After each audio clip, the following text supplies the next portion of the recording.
With the unexpected passing of Pat Goss recently, Motor Week lost much more than a weekly contributor. Over 41 years and more than 2,000 episodes, Pat became an icon. He was known as much for his no-nonsense maintenance advice as for the unmistakable resonance of his voice. Pat loved sharing what he knew, loved helping people solve their car care problems for themselves, and enabling them to ask the right questions when seeking a repair professional. Pat will long be remembered, but cannot be replaced. So this will be the final newly produced Goss's Garage segment you will see on Motor Week. And fittingly, it's a tribute and look back to the incomparable career of our friend and mentor, Pat Goss. You never want to see your battery looking like this, and if it does, you want to take care of it as soon as possible. Yesterday would be preferable. The stern timbre of his voice was unmistakable, and his favorite words of caution: well, don't do it. Old-fashioned booster cables, throw them away. Thicker is not better. Look at the owner's manual. Well, they became catchphrases for millions of Motor Week viewers. And the outpouring of comments we received after Pat's passing only reinforced the reach and impact that Goss's Garage has had on generations of car owners. Pat was essentially self-taught when it came to car repairs, and by the time he finished high school, he already had an 11,000 square foot body shop of his own and employed more than 20 people.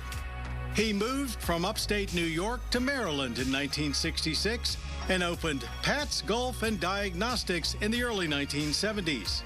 Pat was an early apostle of electronic diagnostic machines, embracing technology to take the guesswork out of car repairs. During that time, Pat also served as an expert courtroom witness, specializing in odometer rollback fraud and shady repair shop practices.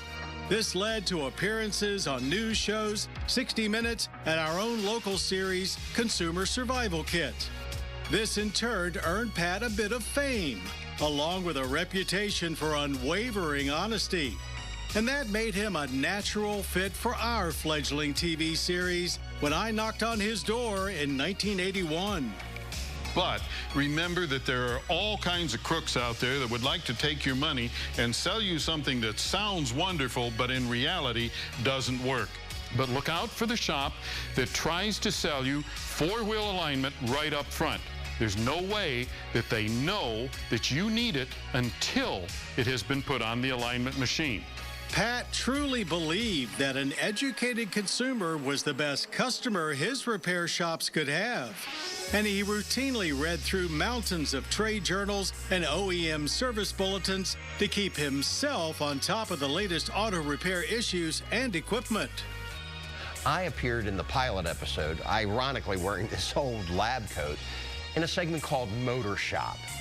But I was just a shade tree mechanic. Now, Pat Goss, he was the real deal. And the rest, as they say, is history. Pat appeared in our very first broadcast with a primer on oil changes and anchored the car care segment of Motor Week for the next 41 years. Pat Goss did for car care what Bob Vila did for home restoration. With his trusty welding rod pointer in hand, he demystified the inner workings of cars, empowered do-it-yourselfers, and taught us all how to maximize our miles per dollar. In fact, that idea of know it yourself, if you couldn't do it yourself, was a common thread in all of his Motor Week segments. Checking them is very easy.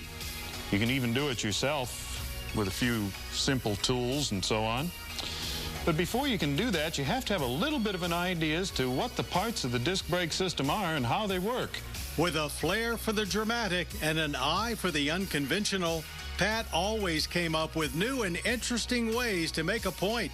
He understood the TV medium, the need for good visuals and solid information, and that's what made his segments so memorable. For those of us who had the privilege of working with Pat over the past 4 decades, a day in the studio was never boring. To the back of the van, to the back of the van, the back of the van. This is the back of the van. I'm at the back of the van. But that's not to say it always went as planned. Gives better fuel economy, better performance, and something. Anyway, yes, they are, and here's something. The Easy Oil Changer. Interesting piece of equipment for... That was especially true when Pat and our crew built the Maxton roller skate component car in 1991 and accidentally got lightheaded from the glue fumes. Or when Pat took the Maxton prototype for a spin, quite literally. And if you have a question or a comment, please write to me. Pat had camera presence, perfect timing, a great sense of humor, and a passion for education. He always wanted to leave his audience with one or two ahas or I didn't know that after every segment. Pat Goss certainly accomplished that 1,000 times over.